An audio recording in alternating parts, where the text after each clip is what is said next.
There are a lot of investing do's and don'ts that people should be aware of, so I realized that I had a list of them going in my head, so I had to make this video. These are my top 5 investing mistakes that are also my top 5 investing pet peeves. Number 1, not investing at all. Now this is a huge blunder because of the opportunity cost. If we keep our money in cash, in CDs, or in money market accounts, it's a huge mistake. This could happen for any number of reasons. Fear, laziness, old habits that die hard, whatever it is, we have to get over it. You have to get invested.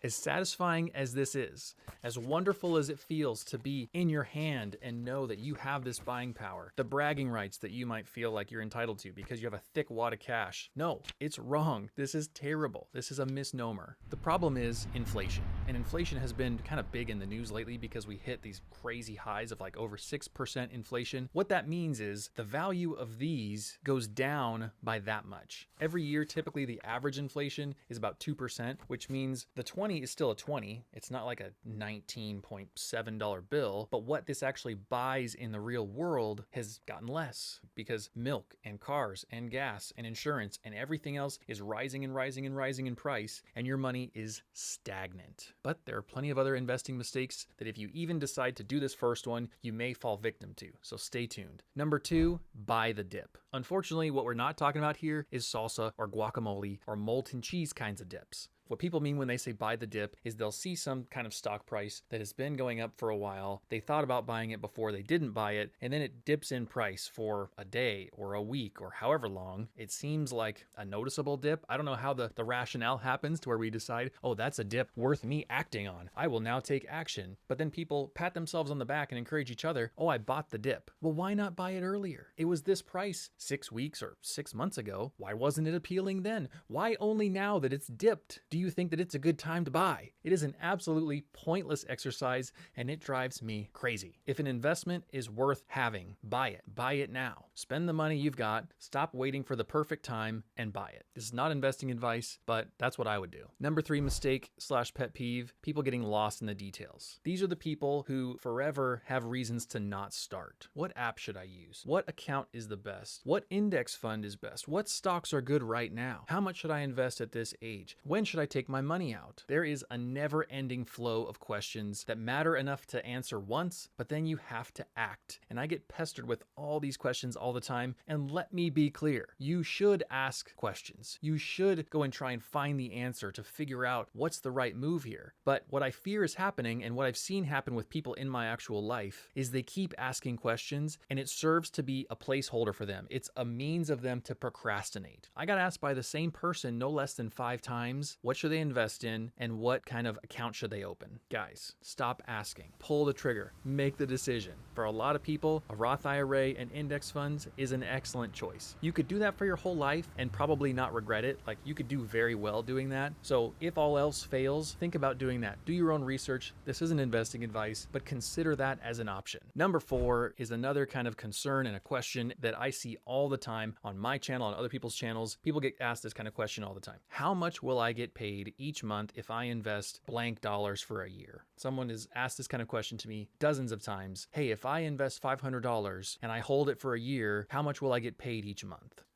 Oh boy. Because just asking this question is a confession of how you've misunderstood what investing is. What's happening is you probably want a higher income because times are tight right now. I empathize with you there. Times are tight for a lot of people. Times have been tight for me. And in that kind of moment, you want income. So you learn about investing and you think, hey, maybe investing can generate enough buffer to help smooth things out right now. Maybe I can scrape together $500 or $1,000, invest it, and get what I need to have happen. And I understand that you need to have that happen. Like, this is a fairly dire situation. You want to make sure that things are taken care of, so you're looking to find ways. The problem is that that's really not how investing works, and telling you the direct, like, numerical answer right away will likely turn you off from the truth and leave you seeking confirmation bias from somebody else. Namely, insane amounts of risk through sketchy people or decisions because someone else is willing to lie to you and promise you whatever you want to hear. There are a lot of people out there who want to scam people who are in need. They are looking for people who are desperate for one reason or another. You feel like you're out of time. You feel like you're out of options. You are their prey. Please do not get scammed. Do not be anybody's prey. Know right now that investing is more about buying a part of a company that increases in value over time, probably a long time, than it is getting an extra paycheck every month. That's really not what investing is set out to do. Some people do enjoy specifically seeking out companies that pay strong dividends, which is about as close as you can get to what you're asking for, but those things typically only pay out 4 times per year, once per quarter, and even then the return is far less than what I'm sure you're hoping for. We're talking about kind of between 3 and 8% per year typically. So to answer that question, investing $500 for a year hoping for income would probably net you something like $2 per month. The fifth and worst mistake and pet peeve I have is people coming in with unrealistic return expectations. Guys, your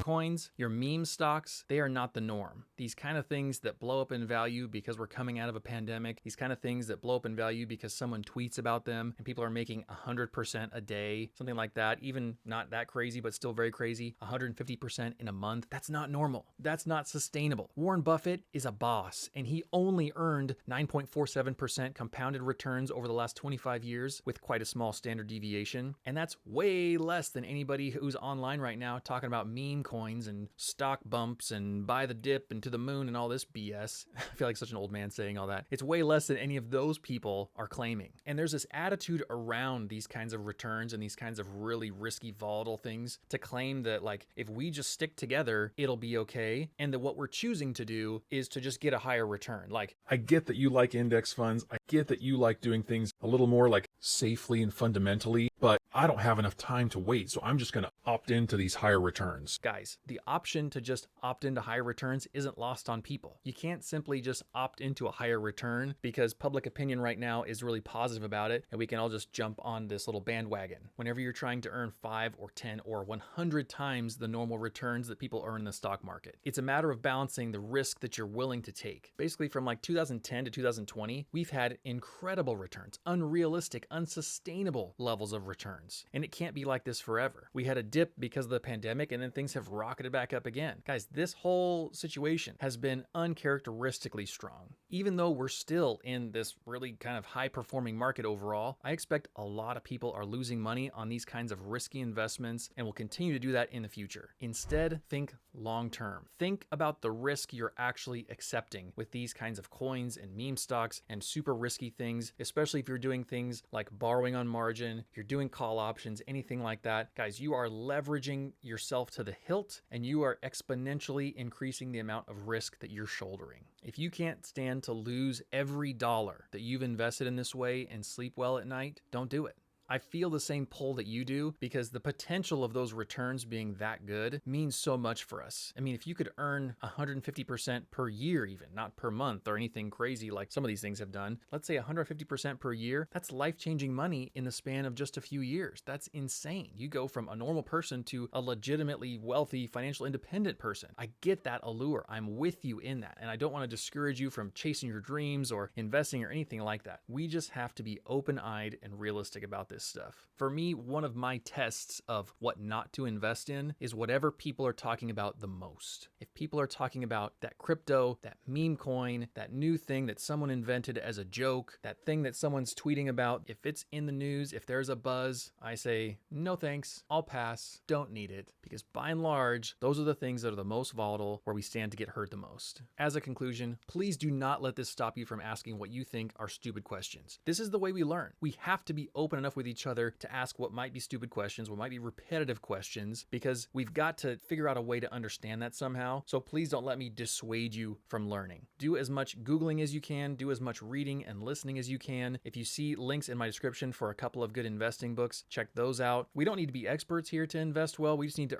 understand some of the basics, but that's why I make videos. I realize that so many of us have these burning questions, these unanswered questions. And so my goal here is to put together enough videos and enough kind of basic explanations of things to where you can get all those stupid questions checked off your list. You'll know what the account types are. You'll know what's decent ideas as far as what to invest in, even though this isn't investing advice. This is for entertainment purposes only. You'll get the gist of how to open investment accounts or what services are good or not so good, and you'll have the tools that you need at your disposal. Just know that you also need to be careful out there. If someone promises you something incredible, be they an investment person, be they someone on YouTube or elsewhere making content, they're likely either saying saying things that are belligerent and crazy because they want to get more views, because they want to make some crazy claims, or if they're like an investment person and they're promising you incredible returns, they're likely scamming you. And I have to hand it to the scammers because they are more and more creative. They are incredibly innovative and hardworking people, and I wish that they were doing that in a good way, in a way that wasn't so underhanded and didn't hurt so many people, but they are out there and they are hurting people. For instance, there's a news article I read of a guy here in Arizona. He was getting close to retirement age and he knew he didn't have enough saved. He had some 401k money and he somehow, one way or another, found out about this investing professional. He ends up talking to someone through WhatsApp, which is a huge red flag, by the way. If you have to talk to your investor through WhatsApp, they're not a real investor. They are a scammer. But this guy didn't know that. So he's talking to them. They developed this relationship over months, like lots of messaging. They kind of act like they know the guy personally. They're wishing him happy birthday, all this stuff. He decides to start investing with them. He pulls the trigger. He's doing really well. He's making crazy money. This is incredible. This is what he needs to be able to retire. He's likely told them what he needs. And so they're telling him what he wants to hear. He's doing really awesome. He keeps emptying out more and more of his money. They're sending him fake returns, fake statements. And once they know that they have all of his money, he has nothing left to give, they just ghost him. They go completely dark. He can't hear anything from them. There's no more correspondence whatsoever. Can't track him down. Typical little scheme there. That's a more basic version of one. But guys, whenever we're in a desperate situation, we put ourselves at risk. Do not listen to something if it's too good to be true. Stick to the main investing services. Stick to the well-trodden path. Stay on the freeway. Don't go off-roading into the world of WhatsApp messages and crazy investment returns. It's just too easy to get taken advantage of.